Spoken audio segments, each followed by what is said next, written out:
Olá, meus amigos e minhas amigas. Sejam todos bem-vindos a mais um vídeo no nosso canal da Física Completa.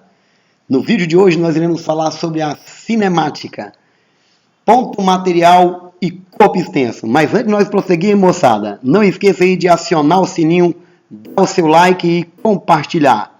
Então vamos lá para o nosso vídeo. Cinemática é a parte da física que estuda o movimento e as suas causas.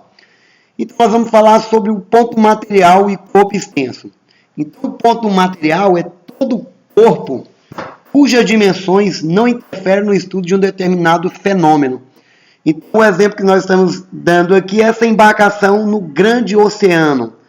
Devido à grande imensidão do oceano, essa grande embarcação é considerada como um ponto material. Já de outra maneira, quando essa embarcação chega a um porto, eu não posso desprezar mais as dimensões desse corpo. Dessa forma, é considerado como corpo extenso. Então, vamos ilustrar aqui para vocês terem uma ideia, né, do corpo, do ponto material e corpo extenso.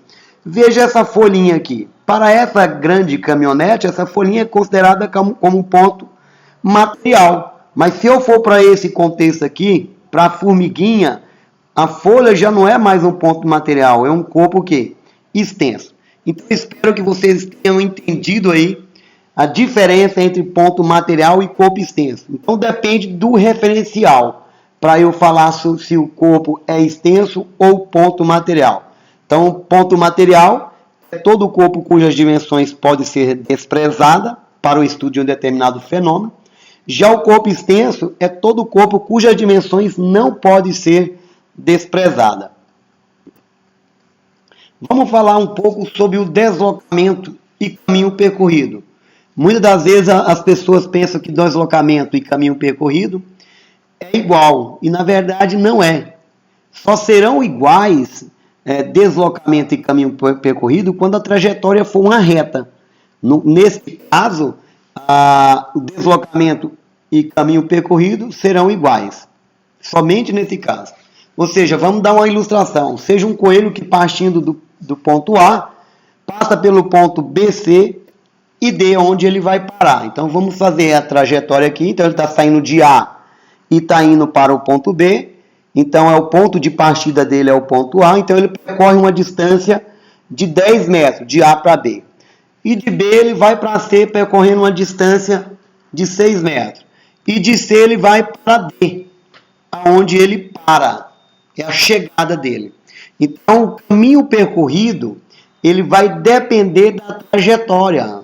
Então, veja aí que o caminho percorrido, se você fizer a sua soma, ele depende da trajetória aí. Então, percorreu 10 metros de A para B, mais 6 metros de B para C e mais 4 metros de C para D, onde ele parou. Então, o caminho percorrido, moçada, foi de 20 metros. Já o deslocamento, ele depende unicamente de onde ele partiu e onde ele chegou. Então, o deslocamento dele foi de 7 metros. Beleza? Então, vamos avançar um pouquinho mais. Vamos falar sobre velocidade. Então, a velocidade é uma grandeza física que está associada a movimento, que vai medir a variação, quanto que variou a posição de um corpo na passagem do tempo. Então, quando nós falamos em velocidade, sempre está associada a um deslocamento e a um tempo gasto a fazer esse deslocamento. Então, vamos analisar esse carro que está partindo de uma posição 20 km e vai para uma posição 20 metros. Ou seja, houve um deslocamento de 20 para 80. Então, se você observar bem, nós chamamos esse deslocamento de ΔS, variação das posições ou variação do espaço. Então veja bem que, de acordo com que esse corpo se desloca, o tempo está passando. Então veja bem, para você fazer a medição da velocidade, você tem que conhecer o tempo. Qual foi o tempo que ele gastou em percorrer esse espaço? Então, para isso, você tem que ter aí um cronômetro para medir esse tempo.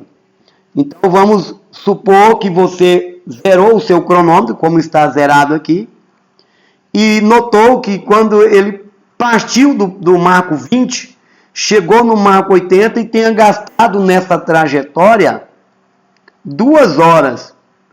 Então, nós queremos saber qual que foi a velocidade desse móvel. Então, da definição de velocidade, velocidade é espaço dividido pelo tempo.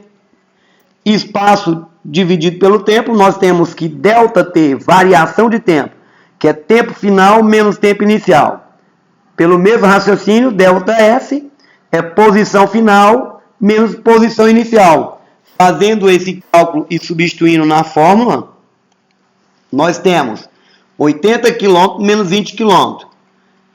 2 horas menos 0. Então, fazendo essa continha, nós achamos aí que a velocidade, ele percorreu então 60 km em 2 horas. Só que observa que essa fração eu posso resolver ela. Então, se eu resolver ela, observa, se eu resolver ela, eu acho que a velocidade foi de 30 km por hora. Ou seja, a cada hora que se passa, esse móvel percorre uma distância de 30 km. Espero, então, ter ajudado vocês com esta informação sobre velocidade, ponto material e corpo extenso. E no próximo vídeo nós iremos falar sobre o movimento uniforme. Então, muito obrigado e até o próximo vídeo no nosso canal da Física Completa.